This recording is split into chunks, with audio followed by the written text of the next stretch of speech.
Ada api yang berwarna biru yang masuk ke dalam liang lahat istrimu. Jadi ada api yang berputar-putar masuk ke dalam, api berwarna biru masuk ke dalam liang lahat istrimu. Akhirnya aku lihat dan aku saksikan, aku tunggu sampai malam Jumat dan itu terjadi. Maka aku putuskan untuk menggali kuburan istri.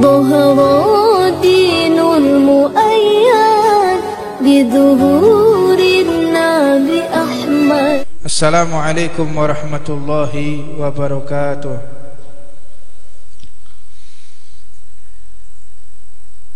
Sampailah kita di permasalahan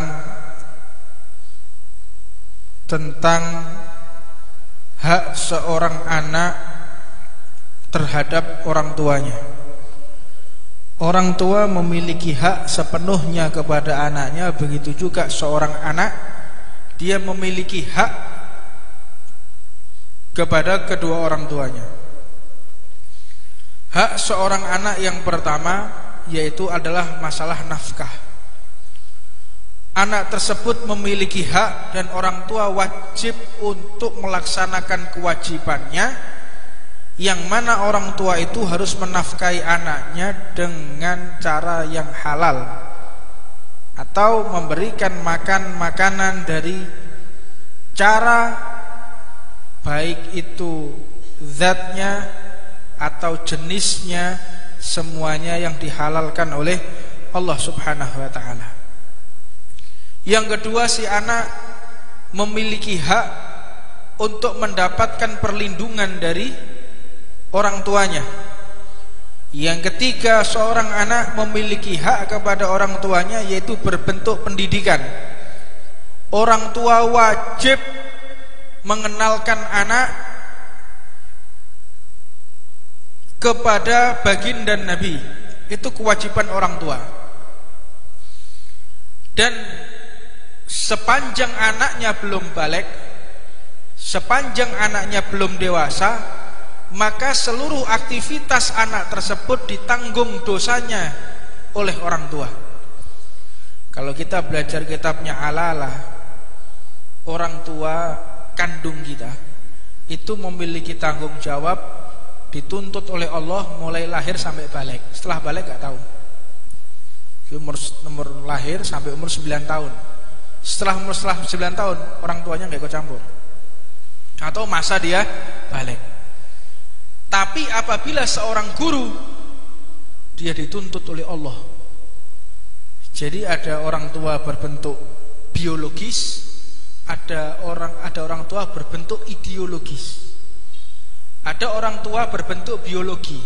Kita anaknya siapa, garis keturunan, darah dagingnya siapa, itu orang tua berbentuk biologi. Ada orang tua berbentuk ideologi, akal, pengetahuan, thoriqah, manhaj, akhlak, marwah, dan lain sebagainya. Ini di dalam bentuk seorang guru terhadap anak muridnya. Dalam kitab tersebut dicarahkan, ibarat orang tua ini adalah cangkang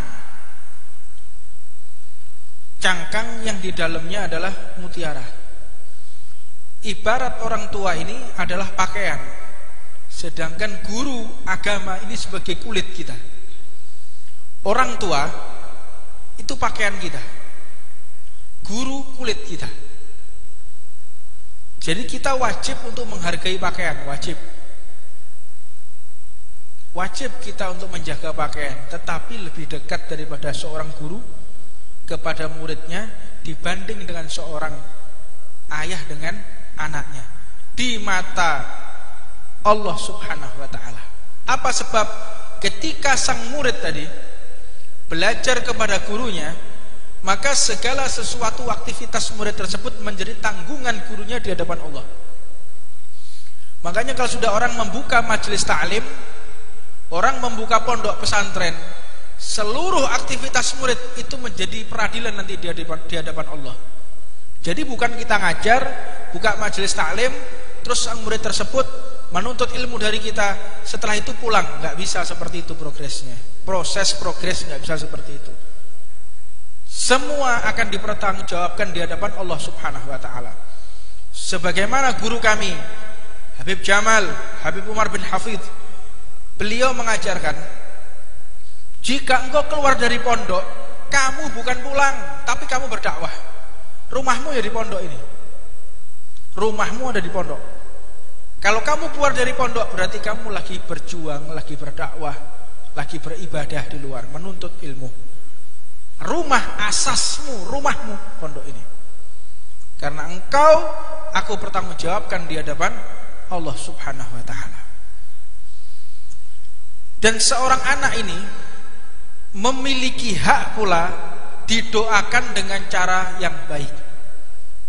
Berhati-hatilah orang tua untuk mendoakan anaknya, karena doa orang tua ini berbahaya sekali.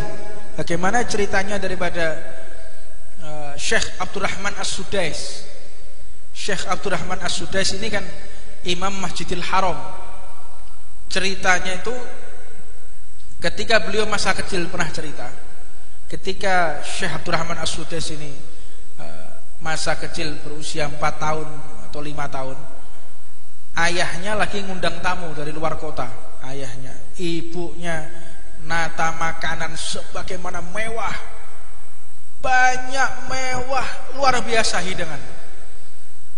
Ketika dilihat makanan banyak sama Syekh Abdurrahman As-Sudais, ambil pasirnya Arab sana, ditaruh, dipegang gini, ditaruh di makanan, digebyurno di makanannya. Ibunya marah dan mengatakan, wes sana keluar dari rumah, jangan masuk rumah lagi, sana jadi imam Masjidil Haram aja. Ini Syekh Abdurrahman As-Sudais ini nggak jelas, padahal pada masa itu beliau menceritakan kayak begitu, nggak jelas. Tapi karena orang tuanya berdoa sampai masuk ke relung hatinya, dikabulkan oleh Allah Subhanahu wa taala. Jadi doa itu berbahaya sekali. Makanya orang tua saat ini itu harus banyak-banyak memberikan maaf kepada anaknya. Karena doa orang tua ini menjadi malapetaka bagi si anak apabila tidak tepat. Bahkan diceritakan ketika masa Khalifah Sayyidina Umar bin Al-Khattab radhiyallahu ta'ala anhu, ketika Sayyidina Umar didatangi oleh salah satu tamunya, ada seorang ayah bawa anak. Ditanya, siapa anakmu ini? Siapa ini anakmu ini? Nomor berapa? Ini anak saya satu-satunya. Wajahnya persis 100% sama bapaknya. Biasanya anak itu ada enggak serupa, mungkin giginya, mungkin telinganya, hidungnya. Ini 100% mirip sama ayahnya. Sampai saya Umar lihat itu takjub, keheranan. Persis kok sampai enggak seperti pinang dibelah dua, persis. Tanya Sayyidina Umar, siapa anakmu? Ini anak saya satu-satunya. Ada historisnya anak saya ini, ada ceritanya. Gimana ceritanya?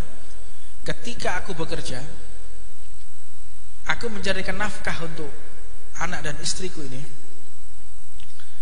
Aku keluar setiap bekerja itu biasanya setahun sampai 2 tahun.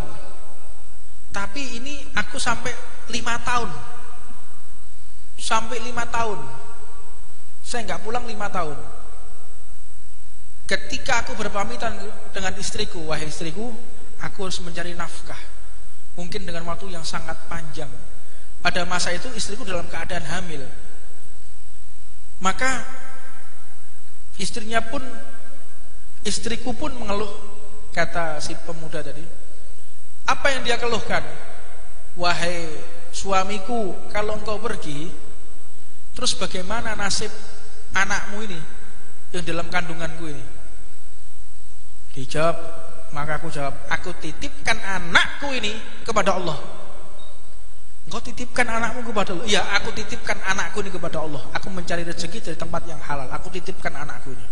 Aku berdoa, ya Allah, aku titipkan ya Allah anakku ini kepadamu. Pergi 5 tahun. Begitu 5 tahun pulang, disambut sama masyarakat. Dipegang dia. Ada apa? Selama 5 tahun aku tunggu engkau baru pulang. Apa yang terjadi? Setiap malam Jumat aku lihat ada api yang berwarna biru yang masuk ke dalam liang lahat istrimu. Jadi ada api yang berputar-putar masuk ke dalam, api berwarna biru masuk ke dalam liang lahat istrimu.